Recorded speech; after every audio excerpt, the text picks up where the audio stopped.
Assalamualaikum warahmatullahi wabarakatuh. Perkenalkan, kami dari kelompok 6 akan mempresentasikan hasil kerja kelompok kami. Sebelum materi, perkenalkan terlebih dahulu. Perkenalkan, nama saya Giani. Nama saya Tia. Nama saya Rania. Capek-capek ngedit mumu. Saya Irsyad.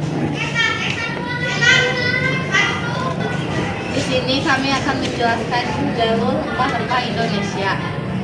Rempah-rempah adalah bagian tumbuhan yang beraroma atau berasa kuat yang digunakan dalam jumlah kecil di makanan sebagai pengawet atau pelisa dalam masakan. Rempah-rempah biasanya dibedakan dengan tanaman lain yang digunakan untuk tujuan yang mirip, seperti tanaman obat, sayuran beraroma, dan buah kering. Rempah-rempah merupakan barang dagangan paling berharga pada zaman prakolonial. Banyak rempah-rempah yang dulunya digunakan dalam pengobatan, tetapi sekarang ini berkurang. Rempah-rempah adalah salah satu alasan mengapa penjelajah Portugis Vasco da Gama mencapai India dan Maluku, Indonesia. Rempah-rempah ini pula yang menyebabkan Belanda kemudian menyusul ke Maluku. Sementara itu, bangsa Spanyol di bawah pimpinan Magellan lebih dahulu mencari jalan ke timur melalui jalan lain, yakni melewati Samudra Pasifik dan akhirnya mendarat di Pulau Luzon, Filipina. Perdagangan dari Indonesia memperdagangkan rempah-rempah termasuk pala ke Tiongkok, India, Timur Tengah, hingga pantai timur Afrika. Sementara pedagang Arab membawa rempah-rempah dari timur ke Eropa untuk diperdagangkan. Hal ini menyebabkan kota Iskandaria, Alexandria di Mesir menjadi kota pelabuhan yang penting dalam perdagangan rempah-rempah dunia saat itu.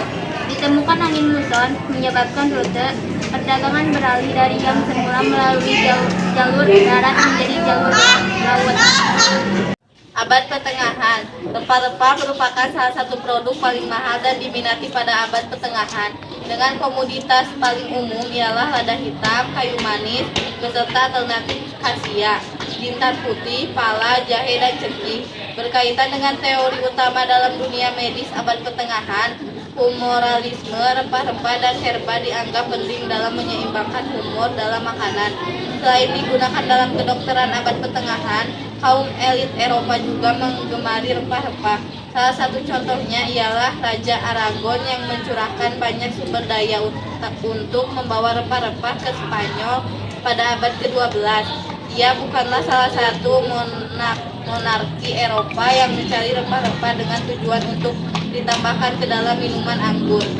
Sebagian besar rempah-rempah diimpor dari Asia dan Afrika sehingga harganya cukup mahal. Sejak abad ke-8 hingga ke-15, Republik Venesia melakukan monopoli atas perdagangan rempah-rempah dengan Timur Tengah bersama Republik Maritim dan kota-kota lain di Italia. Perdagangan tersebut membuat wilayah Venesia dan sekitarnya kaya.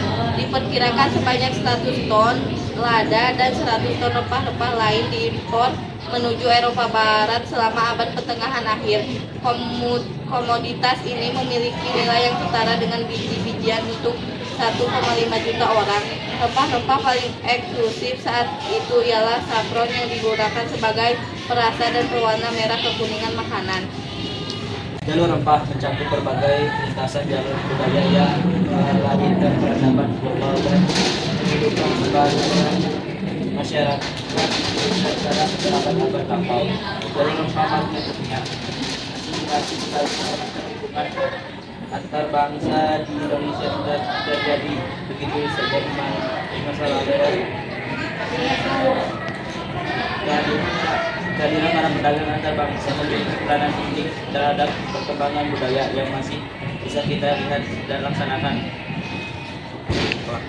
kelaknya. Hal ini disebabkan oleh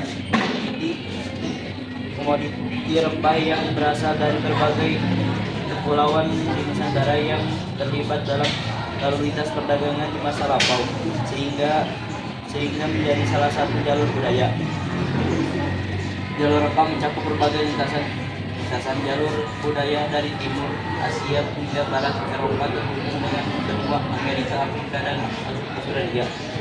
Suatu lintasan peradaban bermacam bentuk, garis lurus, lingkaran, silang, bahkan berbentuk jari. Bumbu dan rempah Indonesia ada ketumbar. Ketumbar atau koriander biasa digunakan untuk membumbui gorengan atau ungkepan. Dengan menggunakan ketumbar, makanan akan terasa lebih gurih dan aromanya harum. Ada kencur. Kencur merupakan salah satu rempah yang digunakan untuk memasak seblak. Selain seblak, kencur juga dimanfaatkan untuk menyedapkan urap, sambal, pecel, dan lain-lain. Terakhir ada jahe. Jahe merupakan salah satu rempah Indonesia yang biasa digunakan untuk memasak sebelum diolah jahe dicincang, dihaluskan atau bahkan dimakan terlebih dulu. Sekian presentasi dari kelompok kami. Mohon maaf bila ada kesalahan. Wassalamualaikum warahmatullahi wabarakatuh.